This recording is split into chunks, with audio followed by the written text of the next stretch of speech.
무사셋. 안녕하세요. 법무사 김청선입니다. 안녕하세요. 노무사 안은지입니다. 안녕하세요. 세무사 전형지입니다. 셋이 모여 무사셋입니다. 무사셋. 오늘은 여기 창업자들이 놓치기 쉬운 것들, 가장 궁금해하는 것들, 요거를 5가지를 뽑아서 쉽게 한번 설명드리도록 하겠습니다. 바로 첫 번째는 사업용 카드 홈택스 등록입니다. 많은 분들이 카드 등록 왜 해요? 그냥 카드 등록 안 해도 비용 처리 인정받을 수 있는 것 아닌가요? 라고 물으시는 분들 많으시는데 맞습니다. 비용 인정 받으실 수 있어요. 그런데 왜 카드를 등록해야 되냐면 사업용 카드를 홈택스에 등록해야지만 비용으로 인정받을 확률이 굉장히 높아져요. 적극적으로 이제 증빙을 하지 않아도 웬만큼은 전부 다 비용 인정이 되고 등록을 안 하게 되어지면 증명하기가 쉽지가 않아요. 우리가 만약 5월 달에 종합소득세를 신고하는데 작년도 4월에 썼던 내용이 뭘 썼는지에 관해서 대부분 사람들이 몰라요. 그렇기 때문에 이 홈택스 카드를 등록했다는 그 자체만으로도 우리의 수고를 덜어드릴 수 있고 이익을 볼 수 있는 방법이기 때문에 꼭 등록하시기 바랍니다. 규모가 커지게 되어진다면은 대표자 자신뿐만 아니라 직원들도 좀 카드를 줄 필요성이 있거든요. 그러면 홈택스 카드에는 대표자 명의만 등록이 가능한 걸까요? 아니면 다른 사람 명의가 가능한 걸까요? 분위기가 가능하다는 뜻인 것 같아요. 아, 가능하다. 불가능할 것 같은데 근데 가능할 것 같아요. 이게 여러분들이 잘 아셔야 될 게 불가능해요.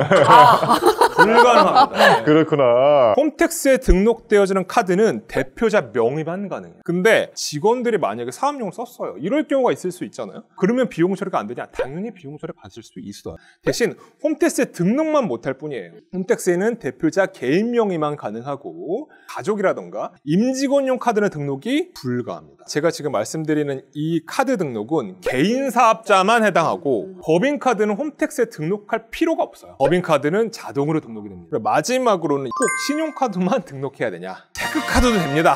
신용카드랑 체크카드 모든 종류의 카드가 등록이 가능하시고 카드를 홈택스에 등록하시고 갤럭시나 뭐 애플페이 뭐 이거를 등록하셔서 그걸 사용하면 핸드폰으로 결제한 내역도 신용카드에 반영이 되어지냐? 이거 궁금해하시는 분들이 계시는데 당연히 반영되는 거 아니에요? 당연히 반영이 가능합니다. 네. 그리고 실무상 제가 팁을 하나 말씀을 드리자면 여러분들이 홈택스에 카드 등록을 하시잖아요. 제발 부탁드리는데 하루 이틀 후에 등록이 되어 있는지 꼭 확인해 주세요.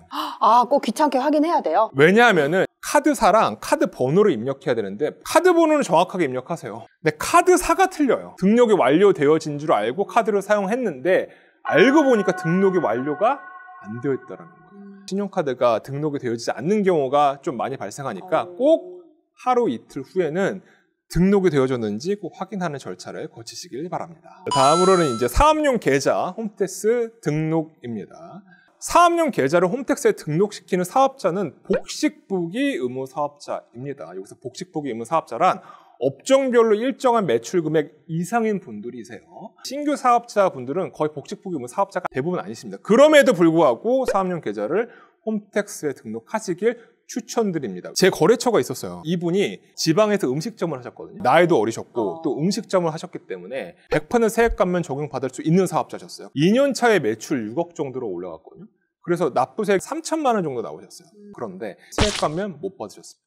왜냐? 사업용 계좌를 등록시키지 않으셨어요. 3천만 원을 안 내도 되는 건데 바로 그겁니다. 2가지의 불이익이 발생하세요. 첫 번째는 가산세가 발생하십니다. 쉽게 말씀드리자면 매출액의 0.2%의 가산세가 발생해요. 그러니까 6억 정도의 매출이 발생하면 가산세가 120만 원 나와요. 두 번째는 각종 세액감면이나 공제가 절대 안 돼. 이 두 번째 불이익 사항 때문에 그 청년 창업 사업가 분이 3천만 원을 납부하실 수밖에 없었던 거예요. 그러니까 애초서부터 창업하실 때 처음으로 사업용 계좌를 꼭 등록하셔라. 이 말씀을 꼭 드리고 싶어요. 제대로 등록되어 있는지 한번 확인해 봐야 되겠죠. 무조건 중요합니다. 간이가세자도 세금기관에서 발급이 가능하시냐? 간이가세자의 정확한 개념서부터 말씀을 드릴게요. 쉽게 말씀드리자면 영세한 사업자들이 부가가치세 특혜를 받는 경우가 바로 간이가세자예요. 제가 여기서 중요한 것은 부가가치세 특혜입니다. 종합소득세 특혜가 아니에요.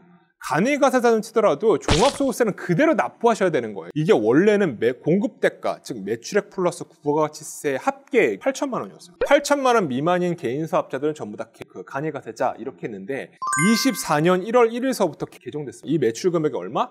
1억 400만 원. 상향됐어요. 지금 현재 간이가세자로 되신 분들이 생각보다 굉장히 많으시고 그 기준이 꼭 매출액만은 아니죠.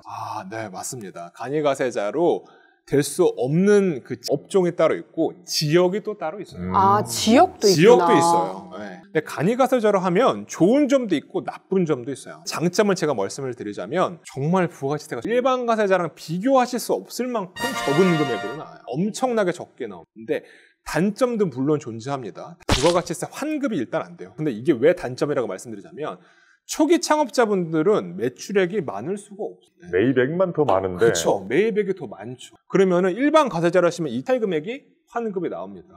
간이가세자는 환급이 안 나와요. 그래서 꼭 간이가세자가 초기 창업자에게 유리하냐?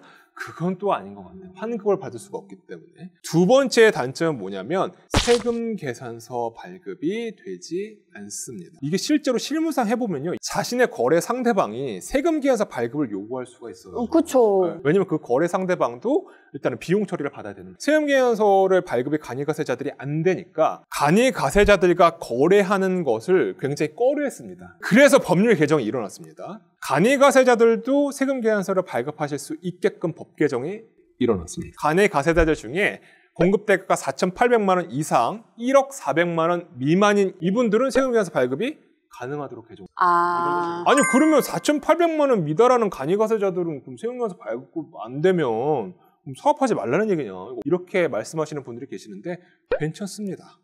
왜냐하면은 세금 계산서 발급만 안 될 뿐이지 현금 영수증과 그다음에 신용카드 발급은 가능해요. 그러니까 매출과 매입에 인정받기 위한 그 적격 증빙이 세금 계산서, 신용카드, 현금 영수증 계산서 이건데 이 세금 계산서와 계산서만 안 될 뿐이지 두 개는 괜찮으니까 이 간이가세자를 거래 상대방으로 좀 꺼려하시는 분들은 이 현금 영수증이랑 신용카드 매출전표 이걸로 입증 받으실 수가 있으니까 너무 걱정하실 필요성은 없으실 것 같아요. 세무사님 저 그러면 간이가세자 언제 변경되어져요? 딱 이 날짜만 기억하시면 돼요. 7월 1일이에요. 네. 제가 예를 한번 들어볼게요. 24년도에 이분이 매출 금액이 1억 400이 안 되셨어요. 근데 이분이 일반 가세자였습니다. 그럼 간이가세자로 언제 변경됐죠? 종합소득세 신고하고 나서 몇 년도? 25년 7월 바로 1일. 그거예요. 25년 7월 1일.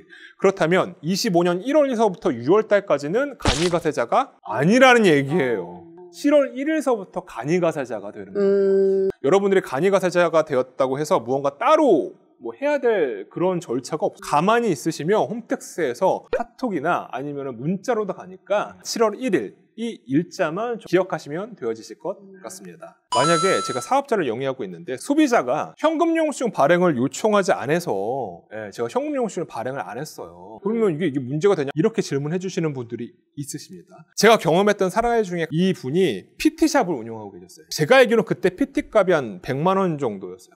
현금 영수증을 발행하면 부가세가 부니까 110만 원이잖아요. 소비자는 자기 그냥 100만 원만 내겠다. 대신 현금 영수증은 발행하지 말라. 이렇게 했습니다. 100만 원어치 매출이 잡히지 않으니까 세금을 납부할 이유도 없고 그러니까 이 대표자분도 오케이를 했단 말이죠. 놀랍게도 한 달 후에 국세청에서 전화가 왔어요. 현금 영수증 발행하지 않은 거 알고 있다. 이거 다시 적절하게 신고하라. 아니면 조사 나오겠다. 이렇게 전화를 받으셨어요. 알고 보니까 이 소비자분이 탈세 혐의로 국세청에 신고를 하셨어요. 소비자가 현금 영수증을 발행받지 못했다라고 요즘은 홈택스를 통해서 쉽게 신고할 수 있거든요. 그럼 신고하면 세무서에서 신고한 그 일자를 정확하게 한번 비교해보고 그 신고한 일자에 이 대표자 계좌에 돈이 입금되었는지 여부도 확인해요. 와, 진짜 무섭다. 실제 확인합니다. 이분이 왜 그럴까 봤는데 현금 영수증을 발급받지 못했다라고 홈택스를 통해서 신고를 하면은 건당 50만 원 한도로 자기가 발급받지 못한 금액의 20%를 포상금으로 줍니다. 와, 근데 20% 굉장히 적지 커요. 않네요. 네, 굉장히 커요. 이 포상금 제도로 인해서 요즘에 소비자들이 이 신고하는 경우가 굉장히 많아졌어요. 그렇기 때문에 현금 영수증을 꼭 발행하시기를 추천드립니다. 소비자가 현금 영수증을 발행하지 않도록 요청을 했는데 그럼 내가 현금 영수증을 어떻게 발행하냐? 주민등록번호나 전화번호만 가지고도 발행을 할 수 있잖아요. 발행이 가능해요. 근데 전화번호나 그 소비자의 인적사항을 모르고도 발급할 수가 있어요. 현금을 받을 날로서부터 5일 이내에